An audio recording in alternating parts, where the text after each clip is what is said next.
저 역시 본 질의에 앞서서 하나 짚고 넘어가지 않을 수가 없습니다. 지난달 30일 날 왜 최태원 회장이 증인으로 채택이 됐습니까? 여기 나와 계시는 유영상 사장을 비롯한 SK 측 관계자들이 제대로 된 답변을 내놓지 못했기 때문입니다. 책임 있는 답변을 못했어요. 어떤 책임져 지려고 하지 않았습니다. 말로만 얘기했죠. 그래서 최태원 회장을 우리 위원회가 증인으로 채택한 겁니다. 근데 최태원 회장의 불주소 사유서를 보면은 5월 15일 에이펙 통상장관 회의를 대비한 암참과의 한미 통상 관련 행사 참석이 예정되어 있어. 물론 뭐 중요한 행사일 수도 있겠지요. 하지만 전 국민의 절반인 2,500만 명의 피해자가 나왔습니다. 아까 영상 안 보셨습니까? 다른 의원 질의 때 여전히 국민들이 힘들고 어렵고 불안하고 호소하고 있는데 왜 최태원 장관 이런 데 안 나옵니까? 국회에 나오는 게 국회의원들 얼굴 보기 싫어서 그렇습니까? 국회의원들 보러 오는 자리가 아닙니다. 국회의원들을 통해서 국민의 대리자로서 국회의원들이 질의하는 거에 대해서 답변하는 거예요. 뭐가 문제이고 어떤 책임을 질 건지, 왜 이런 대형 사고가 생겼는지. 다시 한번 대한민국의 주인은 국민입니다. 일부 소수의 재벌도 아니고 대법원도 아닙니다. 자, 우리 유영상 사장님. 예. 이번 해킹 사고로 인해 유출된 전화번호, 가입자 식별번호 등 4종의 정보가 개인정보입니까? 아닙니까? 간단히 답변하세요. 예, 개인정보입니다. 그렇지요. PPT 보시면 나항의 개인정보보호법에 정의가 되어 있습니다. 이게 맞아요. 인정하셨듯이 개인정보입니다. 우리 국민들이 이렇게 불안해하는 거는 몇 시간씩 줄을 서서 한 시라도 빨리 유심을 교체하려고 하는 거는 왜 그렇다고 보세요? 그 근본적 이유가 뭐라고 보십니까? 제가 말씀드려도 되겠습니다. 얘기해 보십시오. 뭐 그 기술적인 부분입니까, 그게? 아닙니다. 유출된 정보로 국민 여러분들이 불안감을 느끼기 때문입니다. 이 점에 대해서 죄송스럽습니다. 왜 우리 유 대표님, 유 사장님 그런 얘기도 못 합니까? 아닙니다. 저도 막연한 두려움, 과도한 불안으로 치부해서는 안 됩니다. 예. 그렇지 않습니까? 예. 지금 뭐 좀 시간 지나면 잊혀지겠지. 선거 때문에 이제 과방위도 열리지 않으면 그냥 덮고 가겠지. 그런 생각하지 마십시오. 이번에 유출된 개인정보를 바탕으로 불법 유심칩을 통한 신원 도용 등 2차 범죄에 악용될 우려가 유심을 교체하지 않는 이상 존재하기 때문입니다. 맞지 않습니까? 저희는 기술적으로는 유심 보호 서비스와 FDS로 사장님 알겠습니다. 가능하다고 생각하지만 예, 예. 알겠습니다. 교체는 해드리겠다고. 지금 뭐 보니까 유심 지난 4월 30일 청문회 때도 유심 보호 서비스에 뭐 가입, 자동 가입, 유심 교체 물량 확보 여러 가지 SKT가 하는 행동 뭐 이렇게 여러 가지를 알렸어요. 하지만 지금 보니까 전체 유심 교체 고객이 이게 5월 6일 18시 기준인데 지금 별로 크게 달라지지 않았을 겁니다. 왜냐하면 확보된 물량이 있을 테니까. 맞지 않습니까? 맞습니다. 지금까지 전체 약 4%, 96%에 해당하는 사용자는 근본적인 해결이 안 됐다고 안 된 거 아닙니까? 맞지요? 유심 교체가 되지 않은 것은 맞습니다. 이런 상황에서 왜 회장은 나오지 않습니까? 장관님, 네. 우리 유상윤 장관님. 그 최태원 회장이 이제 어제 대국민 사과를 했는데 여전히 위약금 관련해서는 이런 답변을 내놨습니다. 지난 30일에 유영상 사장 얘기나 종합적인 검토라는 지속된 입장하고 똑같아요. 그 유약금에 관한 부분을 보니까 전기통신사업법에 따라서 우리 과기부가 이용 약관에 관한 위반 여부를 판단해야 하고 그 판단은 방통위, 개인정보 보호위, 개보위죠. 민간합동 조사단의 결과를 종합적으로 검토하기 때문에 SKT가 지금처럼 저런 미온적인 태도를 갖고 있는다면 단기간에 결정될 수 있는 사안은 아닙니다. 그렇지 않습니까? 네, 그렇습니다. 그런 상황에서 우리 장관님이 지난 30일 청문회에서 이제 법률 의뢰 말씀을 하셨어요. 네. 그리고 차관께서 한 4군데 했다고 얘기를 하셨죠. 세 군데하고 추가적으로 하나 더. 예, 그래서 4월 30일에 로펌 3곳에 갔고 5월 2일 날 한 군데 더 보냈다고 했습니다. 그 답변을 좀 받지 않았습니까? 장관님 말씀하셨는데 어제 오전에 일단 받았습니다. 아, 근데 지금까지 저희들이 자료 제출을 해달라고 우리 의원실에서도 계속 요구를 했는데 거부하다가 지금 청문회 직전에 자료를 보내왔는데 역시 도대체 어느 에다 맡겼는지 자체까지도 얘기를 안 합니다. 내용도 좀 얘기를 해야 되는 거 아닙니까? 왜 공개를 않고 있는 거죠? 예, 그 부분은 저희가 의뢰를 할 때 그쪽에서 이런 것은 밝히지 않았으면 좋겠다 이런 걸로 이제 그러다 보니까 우리 해놨거든요. 장관님이나 차관님의 어떤 그런 미온적인 답변이나 태도 때문에 우리 과기부가 SKT에 유리한 쪽으로 법률 의뢰를 한 것이 아니냐 이런 우려가 나오고 있는 걸 알고 계실 겁니다. 의원님 그 법무법인의 이름을 저희들이 공개하지 않는 이유는 내용도 보다 중립적으로 하라는 의미입니다. 그리고 그 어떠한 영향도 없이 그 의견을 달라는 거고 그걸 밝히는 순간 또 그러면 다른 내용 자체를 설명이 비공개라도 좀 제출해야 되는 거 아니겠습니까? 설명을 드리겠습니다. 저희 의뢰할 때 설명을 그런 좀 내용이어서 예, 와서 좀 해주시고요. 제출을 이렇게 예, 이름하고 내용을 좀 하다 보면 듣도록 다 하겠습니다. 드리겠습니다. 유영산 대표님, 예. SKT 책임과 피해에 대해서는 SKT가 지금 객관적 판단이 우선될 필요가 있다. 그 입장인 거죠. 그 부분도 예, 포함되어 있습니다. 그런데 지금 우리 국민의 피해는 제가 볼 때는 실제합니다. 그렇지 않습니까? 이런 개인정보 유출로 한 불안이 즉각적으로 해소되지 않았죠. 그리고 유심보호 서비스 가입을 위해 기다려 하는 아까 영상도 보고 했습니다만 다른 의원님 때 시간이랄지 우리 국민 모두가 유심 교체를 위해서 길거리에서 보내는 시간들 이거는 다 피해입니다. 그렇지 않습니까?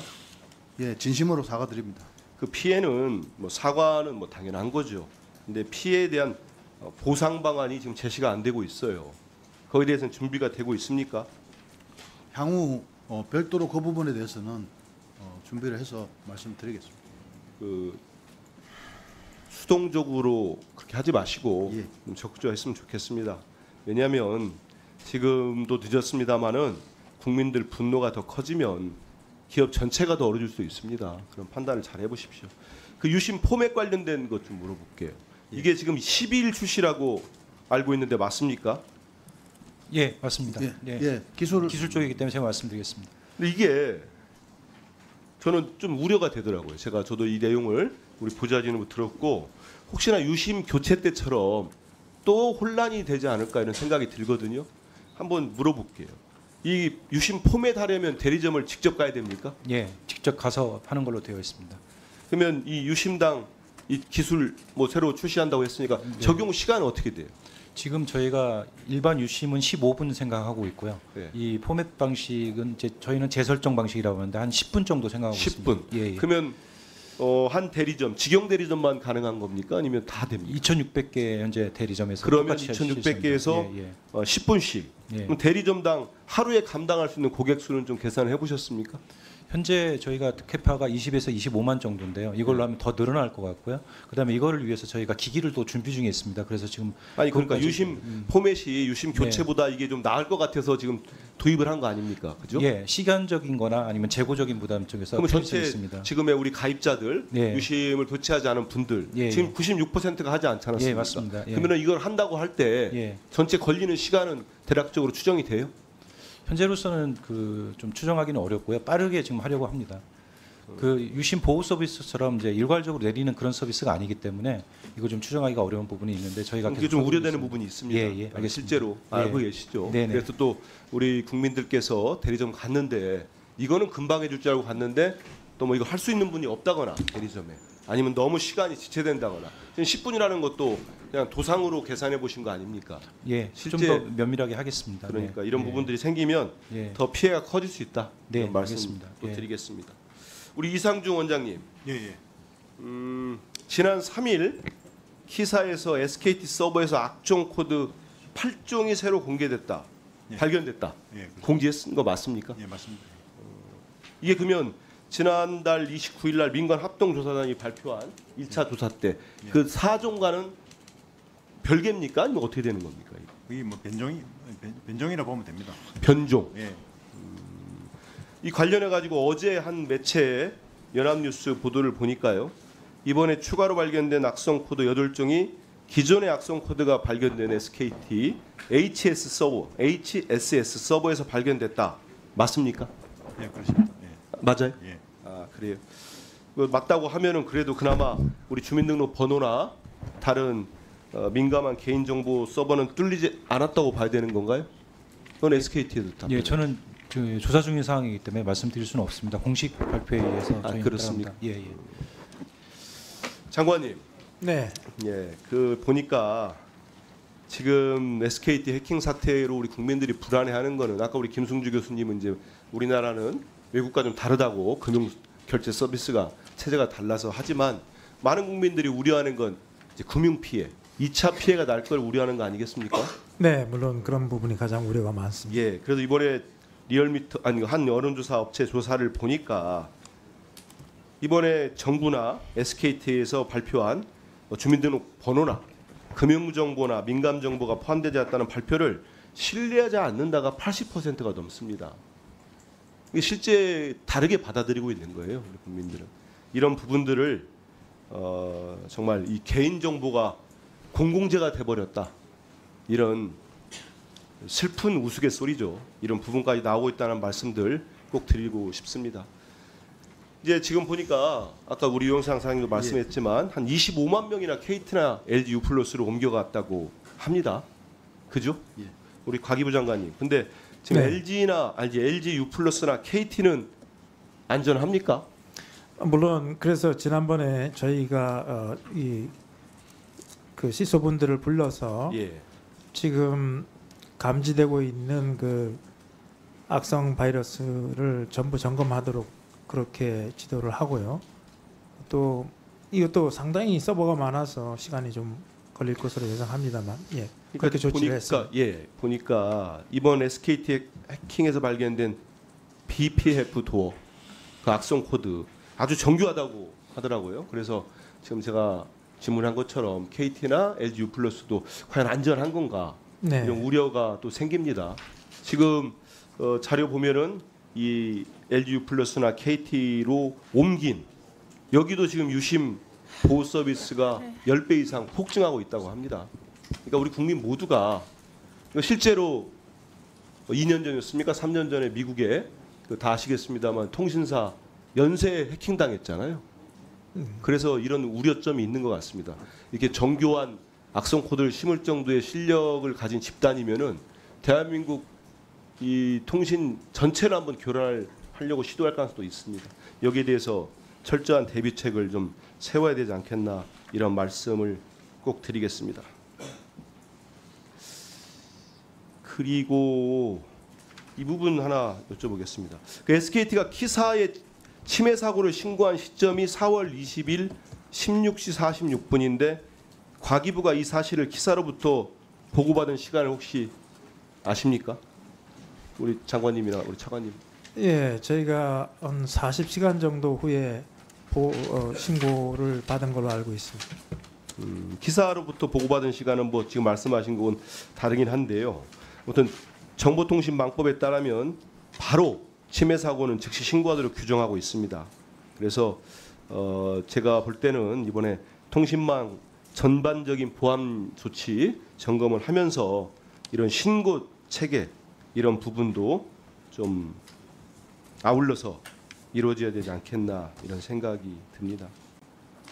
그것도 보면은 아까 우리 장관님이 KT나 LG U+도 잘 점검하고 있다고 하시는데 뭐 여러 가지 이유는 있는 것 같아요. 자료를 쭉 살펴보니까 장관님 말씀처럼 과기부에서 2통 3사 정보 보호 책임자들하고 이렇게 소통을 하고 있다는 걸 알겠습니다.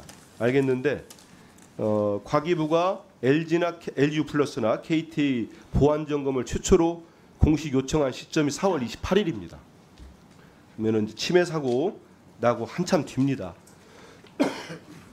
이런 부분들도 잘 한번 세심하게 따져보시고요. 예, 그렇게 하겠습니다. 제가 답답해서 아까 한민수 의원님 질의의 핵심이 뭐냐면요. SKT랑 과기정통부가 혹시 같은 법무법인으로부터 유권 해석을 받는 게 아니냐. 핵심은 이거 아니겠습니까? 예, 그거 답하세요. 그거 맞죠? 한민수 의원님.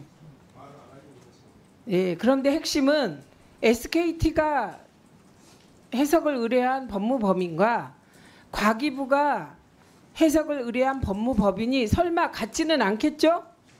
예, 의뢰할 때 이해 충돌에 대한 걸 다 네, 검토해서 그거 했습니다. 점검하셨죠? 예, 그렇습니다. 예. 그리고 그 한 가지 말씀드립니다. 의원님들도 참고하세요. 지금 SKT가 고객신뢰위원회 만드신다고 하는데 저희가 대선 때문에 제 마음 같아서는 일주일 뒤에 또 청문회 열어서 끝까지 파헤치고 싶으나 그게 불가합니다. 그러나 이거 끝나면 즉시 제가 과방위 내에 전문가 포함한 TF 구성해서 저희가 선거운동으로 바쁘더라도 그 전문가들과 각 방에 이 건과 관련해서 가장 조회 깊은 비서관으로 구성해서 계속해서 체크하겠습니다. TF 구성할 테니까 그냥 국회가 늘 그랬듯이 이번에 청문회하고 말겠지 이런 생각하지 마십시오. 예, 그렇게 안 합니다. 그리고 대선 이후에는 전 통신사 대상으로 보안 상황을 점검하는 현안 질의에 들어가겠습니다. 그리고 한민수 의원님이 말씀하신 것도 그냥 들으시면 안 돼요. KT나 LGT도 과기부가 할 수 있는 모든 권한을 다 동원해서 유심보호 서비스를 강제 가입시켜라. 특히 바텀업으로 해라. 예, 디지털에서 소외된 분들 먼저 유심보호 서비스 강제적으로 가입시켜라. 지금 그 요구하시는 겁니다. 아이고 답답해요. 정동영 의원님 질의하십시오. 예, 유영상 대표님 아까